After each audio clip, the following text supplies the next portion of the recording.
Illinois sits just 2 miles south of the Wisconsin border in McHenry County. 60 years ago, the county was America's cream of the crop, the dairy capital of the world. Hebron was just a milk stock with a couple hundred residents, and a tiny high school with less than 100 students. In March 1940, this mini-school's varsity basketball team earned a berth in the Illinois High School Association's Sweet 16 tournament. Now, they lost in the first round, but it was a proud moment for small towns everywhere. One player on that team was Howie Judson, an outstanding guard who was only a freshman, so Hebron had hope for at least the next 3 years. With less than 50 boys to build teams with, how could tiny Hebron ever produce a team that could live up to the nickname Green Giants? The little farm community that could had claimed some northern exposure and was pleased, but unsatisfied. They went back to the fields and their barns to work and wait. If they had to, they would wait till the cows come home.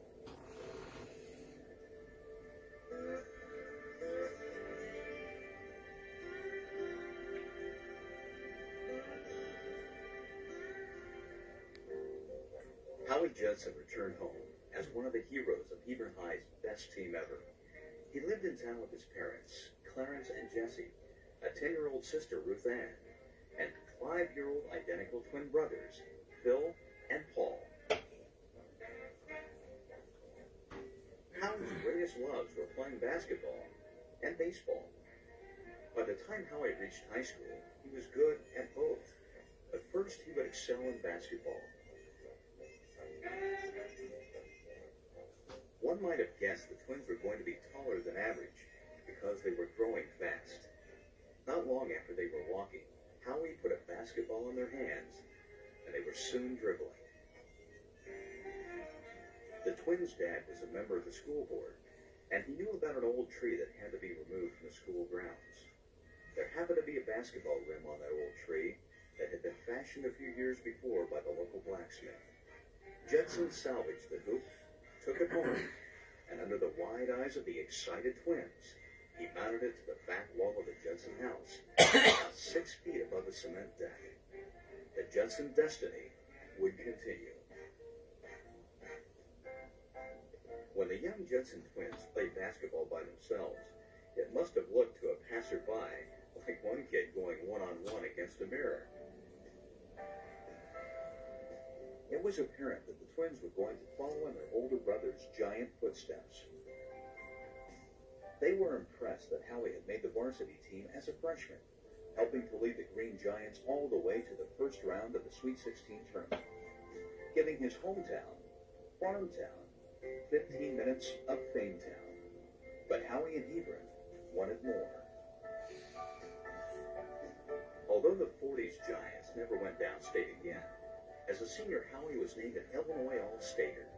He accepted an athletic scholarship to the University of Illinois, where he would play on both the basketball and baseball teams. Meanwhile, back in Hebron, the hoop was now mounted on a new garage. The twins could always be seen in their driveway, shooting baskets, dribbling, passing, developing shots. Paul and Phil had identical twin intuition. They could anticipate each other's moves. This second sense could have come from so much practice, and then again, it may have started in the womb. 2 other neighborhood kids who also loved basketball started coming over to play. Don Wilbrand was the son of a local meat packer. Don had the unique distinction of being born with no right ear. However, it was no handicap. The other kid, Ken Spooner, lived just around the corner. His father owned the electronics sales and repair shop in Hebron. Playing 2-on-2 basketball till it was too dark to see the rim. The twins were joined often by a cousin, Jim Johnson, and a friend, Ron Elliott. The foursome was now 6, and 2-on-2 became 3-on-3.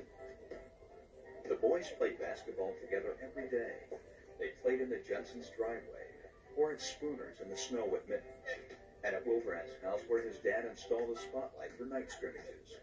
A neighbor of the Jetsons let the boys use his barn for practice. They put up a rim in the darkened hayloft where the 6 could play for hours, even on cold winter days. They all developed a keen sense for making baskets in the dark, catching passes without seeing the ball until it was in their face. They also improved their dribbling and ball control on the uneven boards of the loft floor.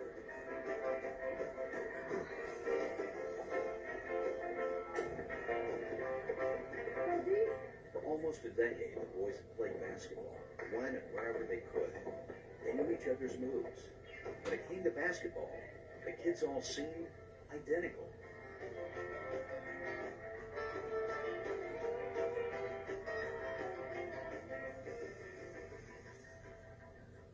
In 1948, the Judson twins and Wilbrand became freshmen at Hebron High School. Spooner was a year younger. Russell Ahern was also starting his first year as the Hebron basketball coach. He was 5'6", balding, and had never played basketball. His favorite sport was baseball. He came from Elgin High School, where he had been a teacher and the assistant basketball coach, and had earned the nickname of Duke, perhaps because of his stature and Napoleonic discipline. He ran daily drills while leaving an organized teamwork in practice, practice, practice. And Coach Ahern had another rule. You will become gentlemen. Only gentlemen play for me.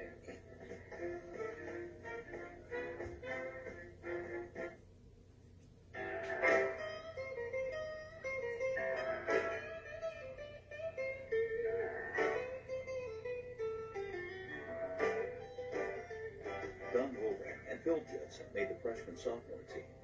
Paul Judson went straight to the varsity squad. The boys knew they'd have to adjust from their run-and-gun free-form style to that of a team effort. Paul at guard, and Phil at forward. Wilbrand, another forward, who would drive from anywhere on the floor. Duke had put them in, and they were ready to play. Hebron's gym was regulation size, but 10 feet shorter than other high school gyms. The full length of the west side of the gym was open to a 5-foot drop to a lower level, so the court could be used as a stage. And it wasn't unusual for an ambitious player to find himself on the lower level.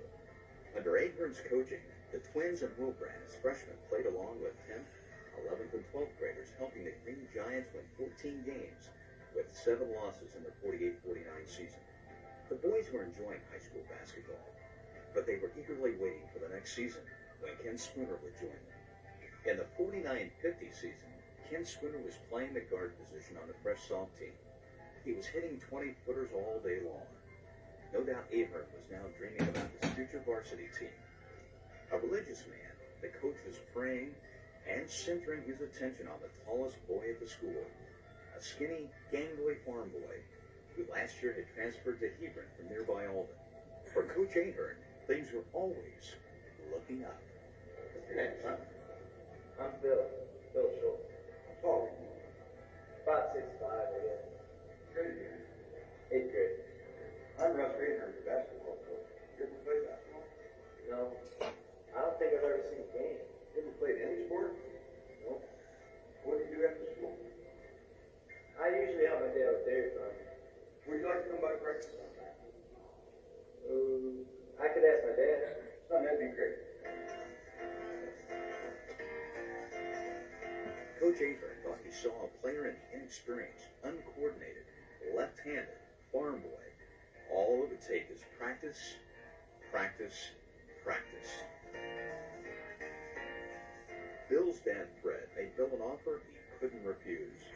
He told Bill if he worked hard at basketball, he could stay after school to practice and not have the help of the evening milking.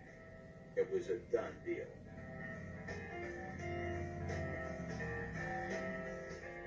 Howie Judson had impressive years at the University of Illinois in both basketball and baseball, and in 1950 was a starting pitcher for the Chicago White Sox. Howie had heard about the coach's giant discovery from the Twins and decided he would help groom Bill Schultz in the off-season.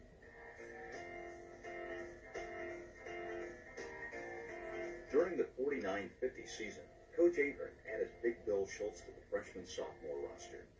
He still thought the boy could play. Howie Judson had done a good job teaching the tall boy basketball. The kid had great hands, maybe for milking. He could catch, pass, dunk, and his running was improving with every game. Not to mention, he was now almost 6 feet 10.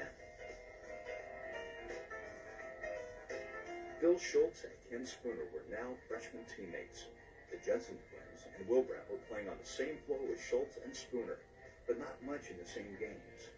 As the three varsity juniors watched the freshman-sophomore games, they expected to see Spooner's accurate long shots and speed, but now they began to realize that the tall, farm-fresh center might be the future postman who could deliver. Duke Ahern would shout comments to his assistant coach Phil Hadley about individual players. Hadley would record those comments in a spiral notebook, which Ahern used to deliver his critiques during breaks or halftime. The 50-51 team consisted of the Judsons and Wilbrandt, all juniors, along with seniors Jim Judson, a cousin of the twins, and center Ron Elliott. Those five played almost every minute of the 50-51 schedule.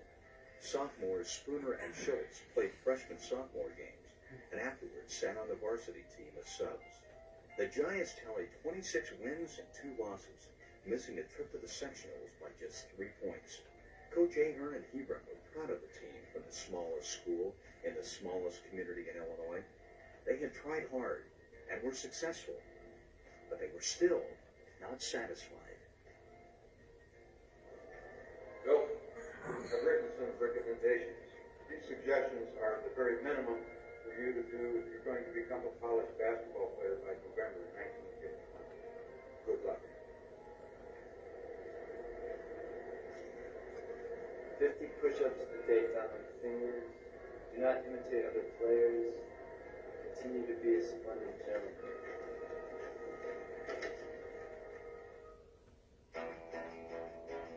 As the 1951-52 season began, Little Hebron High was ranked number 4 in the state by United Press. Paul and Phil Judson, along with Don Wilbrandt, returned to the starting lineup and were now joined by Ken Spooner and Bill Schultz. The Green Giants had an entrance designed to intimidate. Waiting until minutes before the tip-off, the coach's 8-year-old son Billy trotted out dribbling a basketball, wearing a jersey numbered 0. Next came Bill Schultz, now 6'10 and a half, followed by Ken Spooner, then Don Wilbrandt, and finally the famous Judson twins, Paul and Phil. While they took a few layups, some fans of the opposition usually shouted, "Where's the rest of your team?" Or, "Is that all there is?" Paul would nearly dunk, followed by Phil, who would dunk. And Big Bill rammed the ball through the rim with both powerful hands that would rock any gymnasium. These 5 upstarts, filled with their coach's confidence, had the audacity to think they could play with the big schools. Having won their first 6 games and beating Danville 67-54, clinching the Kankakee Holiday Tournament before 3,000 fans, it was obvious others were starting to believe. The Green Giants were averaging 63 points a game. By New Year's Day 1952, the United Press changed its rankings, making Hebron first in the state. After 15 consecutive wins, the Dream Team had a wake-up call from Crystal Lake. Crystal Lake forward Fritz Schneider scored 34 points, beating Hebron 71-68. Fans took it in stride. It might be healthier to be reminded that the teammates, after all, were mortal. Although the team had planned on a perfect record, the town folks and the remaining 93 students never verbalized what they were dreaming, that Hebron might actually contend for the Illinois State Championship. The Crystal Lake fluke worked. Now, at 24-1, Hebron was ready to start the district at Richmond.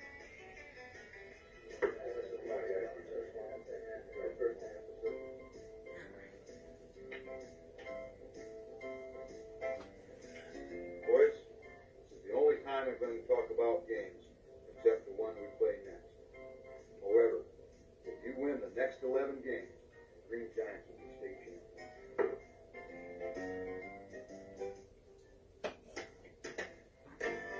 Hebron danced through the district tournament and swept the regional, working their way through the sectionals, knocking off opponents one by one. Finally, breaking the Broncos of Barrington, leaving just one team in their way who could keep Hebron off the highway that goes downstate, DeKalb. You ready for a battle? Everybody play a superhuman game. Keep cool, keep calm, don't foul. All right? Go get him.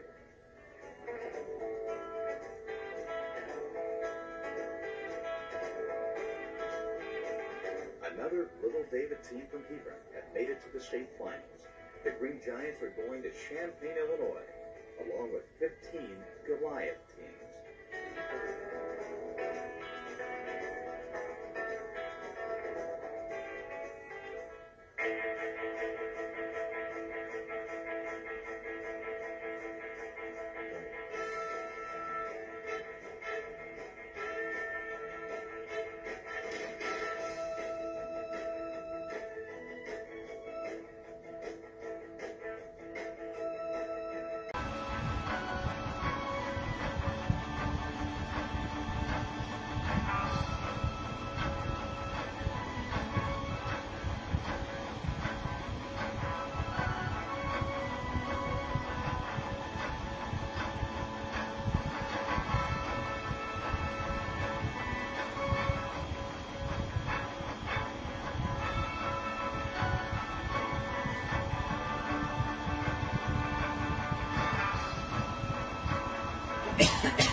IHSA tournament was the biggest state sport event in 1952. All games were played in Champaign's humongous historical hot gym, an old building that could hold 7,000 screaming fans.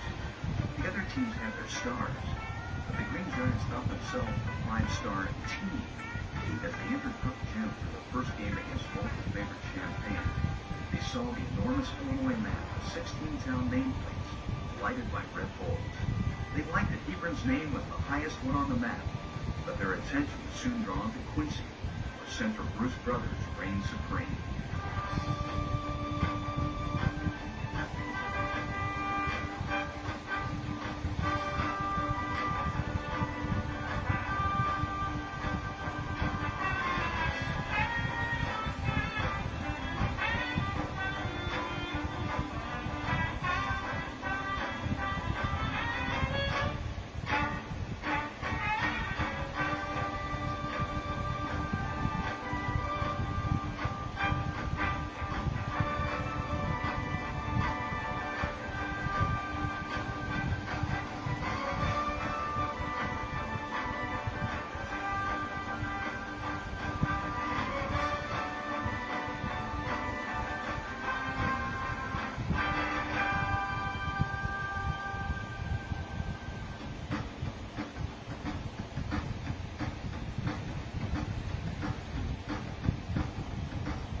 Starting by the end of the first quarter, Hebron had a 16-14 lead.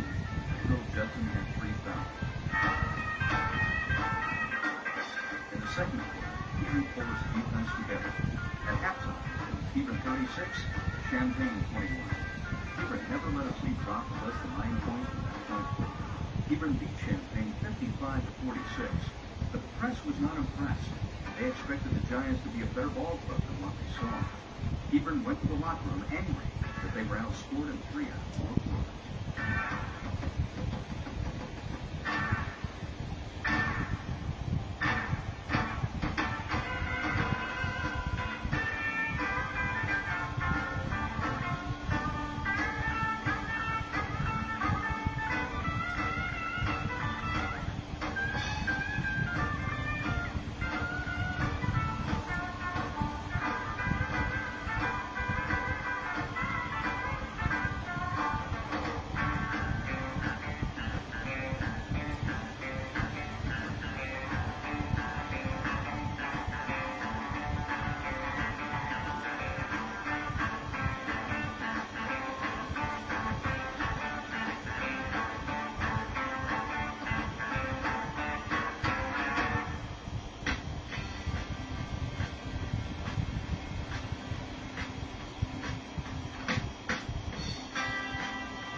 jitters were gone.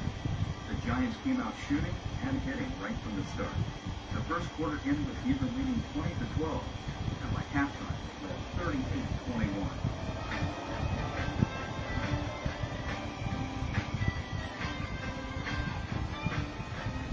In the fourth quarter, Lawrenceville pulled to within 9. The hot-handed Giants roared back, getting baskets from everywhere.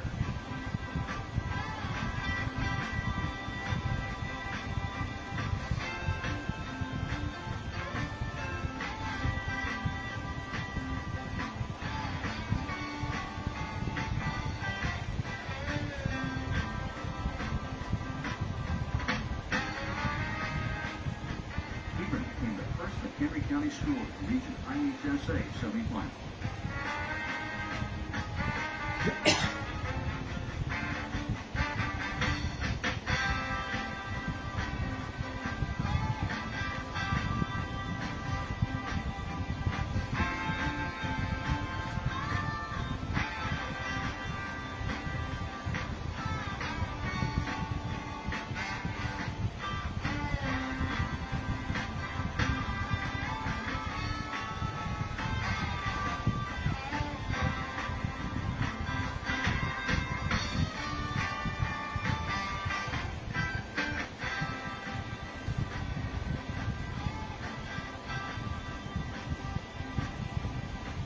Second semifinal game, Hebron was pitted against Rock Island. The Rocks were big and strong, though not too fast.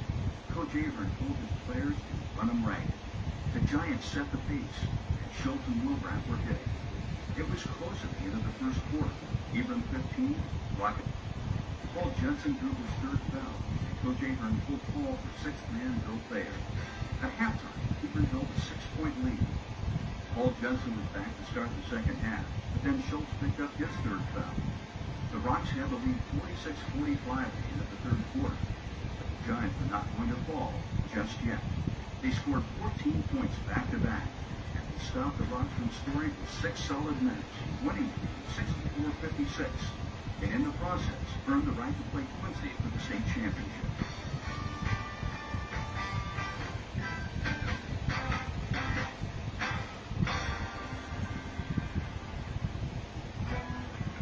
Giants have played like the 52 Bombers they were counted to be. Duke and Hebron's heroes have made it to the championship game against Quincy, Illinois, a 3-year school of 1,035 students, where the athletes practice in a full-size gym with the best and newest equipment. Quincy even had the more threatening nickname, Blue Devils. But most threatening was Quincy's center, Big Bruce Brothers. Hebron had beaten Rock Island, a taller team than Quincy, so they weren't intimidated.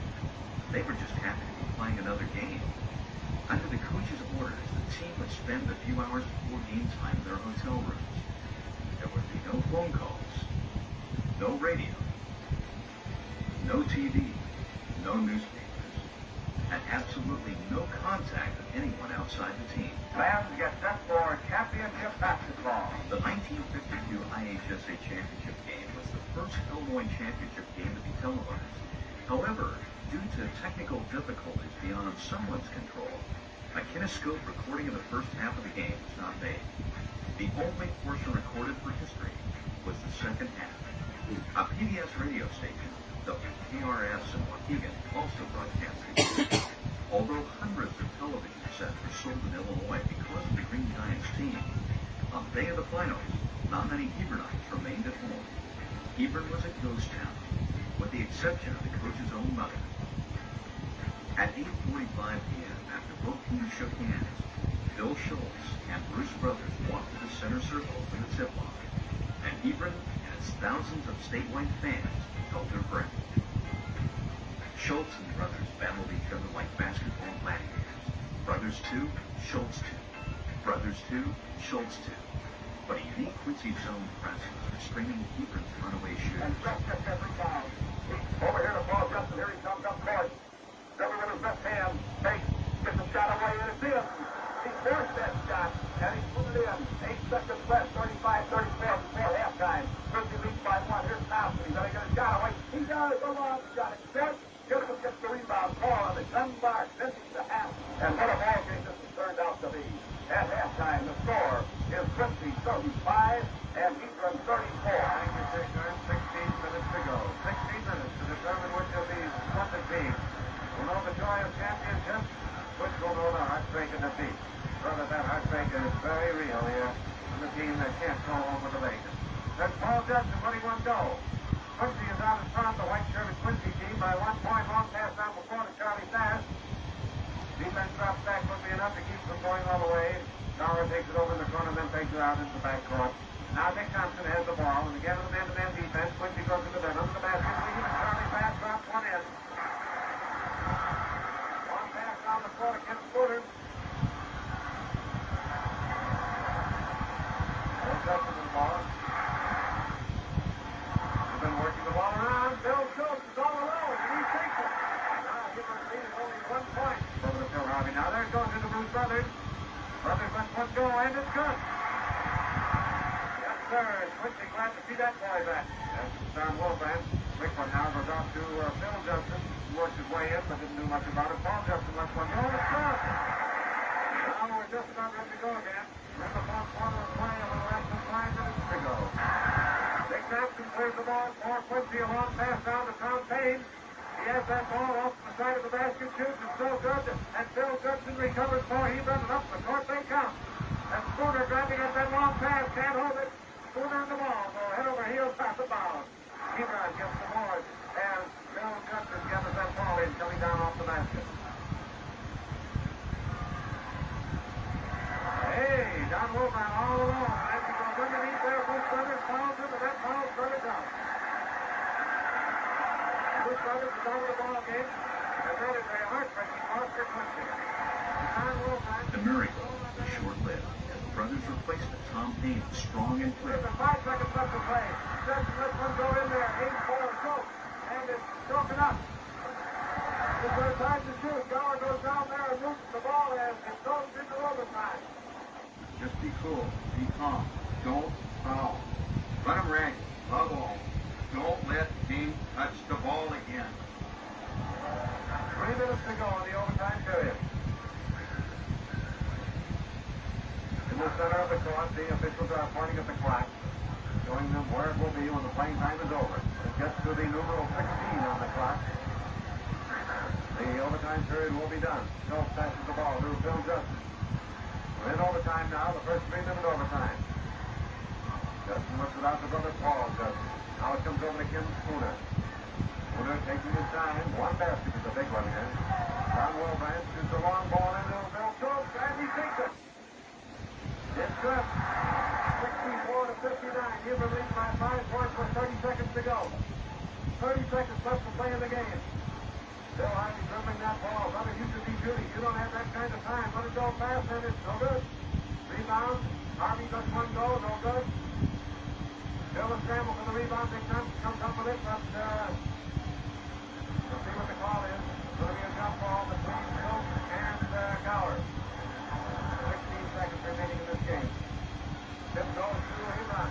Paul Judson with it, dribbling down the sideline. Lets one go down Wilbrand. Spooner's up in the bucket. Doesn't bother to shoot. Gets it out to Paul Judson, and the foul is called on Phil Harvey. Wrestling up for Hebron. Paul Judson turns around to the free-throw line and waves his hand at the running tank. There's only 5 seconds left to play. There's nothing going to happen now. Hebron is the state champion of Illinois. This free throw in the 4-man lead is no good. Under he goes. That is no good. And that is The sound of the final gunshot still echoed in the minds of those who were there. And for the thousands of fans from the Midwest, those gunshots signaled a phenomenon in time and space that can never happen again. What really occurred that night was human beings witnessing living proof that anything is possible.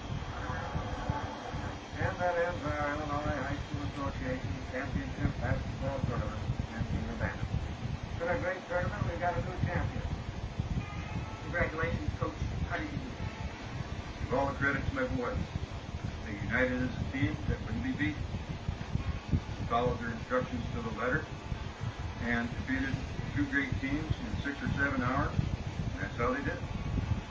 Each team player took time to look up at the gigantic state map as the Quincy light went dark, leaving one red glare. Hebron was still there. A tiny high school in a tiny town in America produced a handful of players who worked very hard, who believed their coach's every word, and they went out and fought the giants until they became the biggest giants of all.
Became a reality in 1952. What did it mean to the coach, the players, the school, the fans, and the relatives, and especially Hebron? Would it all be forgotten in a year or two?